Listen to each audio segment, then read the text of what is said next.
हरा रंग और भगवा रंग में बहुत कसमकस चल रहा है बिहार में खास करके। यहाँ लोग चाह रहा है कि भगवा कहीं दिखे ही नहीं।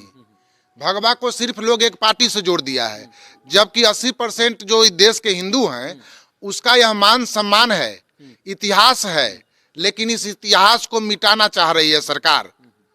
और इसी वजह से कोई भी हिंदू धर्म का कोई भी विरासत हो उसको न संभालना है, न सहेजना है, न यूनेस्को को अगर आप सौंप दीजिएगा तो वह भी इसका ख्याल बहुत अच्छे ढंग से रखता, लेकिन वह भी नहीं करना है। जी पवन जी, क्या कुछ कहिएगा इस चीज़ को लेकर? धरोहर जो समाप्त हो रहा है, नष्ट हो रहा है, पटना के हर तरफ देखा जाता है कि धरोहर को नष्ट करना चाह रही है सरकार। ये जो दोहरा व्यवहार है, मैं बोलूँ कि जब हम लोग बहुत प्राउडली बोलते हैं कि माँ सीता यहाँ से है, आर्यभट्ट यहाँ से है, बुद्धिस्ट यहाँ से है, जैनिज्म है, महावीर है, तो हम ये क्यों भूल जाते हैं कि जो काम सूत्र है और वो भी इसी बिहार से कॉन्सेप्ट गया है। और मैं कहूँ कि हम तो शायद बहुत शर्म फील करते हैं इसको बोलने में बिहारवासी, लेकिन आप भारत के बाहर जब इसको देखें तो इसको बहुत ही डिग्निफाइड तरीके से एक्सप्लेन किया गया है। और ये मंदिर वैसे भी कई चीज़ों का एक प्रतीक हुआ करता था और इसको अलग अलग भ्रांति से लोगों ने अलग अलग अफवाह फैला दिया कि नहीं वहाँ ये नहीं जाना चाहिए, वहाँ ऐसी तस्वीरें हैं, ऐसी ये है। पर ये एक माध्यम होता था उस समय में एक कल्चर को आगे प्रमोट करने का या उसको बचा के रखने का। कई फॉर्मेट थे जिसमें से एक जो है वो ये था।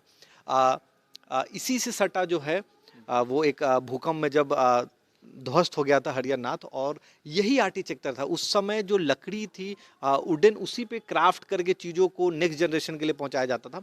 तो ये हमारी लोगों को कलेक्टिव एक जिम्मेवारी लेनी होगी हम लोगों को। और इसको बहुत अच्छी बात है जो हम लोग लगातार यूनेस्को साइट की बात कर रहे हैं, वर्ल्ड हेरिटेज साइट, अगर हम उनको दे तो कितना रिसर्च है या कितना इन्फॉर्मेशन है जो शायद हम नहीं निकाल पाएँ, वो यहाँ से निकाल के दुनिया को बताएं कि बिहार के पास इसके अलावा भी कई और चीज़ें हैं, कई ज्ञान थी। ये धरती अगर आज भी अब मैं क्या बोलूँ कि इसी से थोड़ा सा दूर है चिरांद, उसकी भी हालत देखें, नियोलिथिक एज, और आप जहां ह्यूमंस पहली बार उनका डिस्कवर हुआ, क्या वेपन यूज करते थे। तो मानव इतिहास काल का ये धरती है और यही धरती है। मैं ये भी नहीं कह रहा हम कि बहुत दूर है या कहीं हमें दूर जाना है।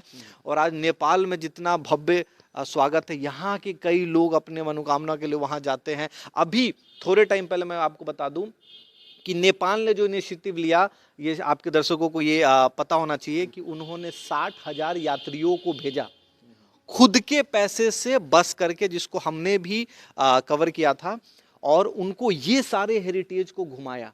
और वो पूरा यात्रा है जो अभी अयोध्या होते और केदारनाथ होते, वो 6 महीने का स्पॉन्सर्ड, गवर्नमेंट स्पॉन्सर्ड 60,000 लोगों का यात्रा वो करा रही है, जो एक छोटा सा देश है जहाँ हिंदू की संख्या बहुत कम है। अगर हम हिंदू की बात करें या भगवे की बात करें या हम हरे रंग की बात करें, तो वो एक छोटा सा मुल्क है। आप एक डॉट माने भारत के सामने।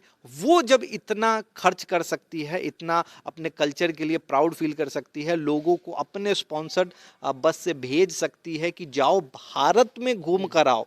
बहुत कम ऐसा देश है जो ये कहता है कि एक महान देश या महान संस्कृति से जुड़ कर आओ। और तब तक कंप्लीट नहीं होता जब यहाँ वो उनकी पूरी यात्रा हरिहरनाथ से हुई, फिर यहाँ, फिर वो गया होते, अयोध्या होते, वो केदारनाथ होते, वो जितने भी हमारे गंगा सागर होते, वो सारे धाम कंप्लीट करके जब वो लोग नेपाल पहुंचेंगे, तब वो अपने आप को वो देश मानता है कि हाँ, हमने एक महान संस्कृति को अपनाया है।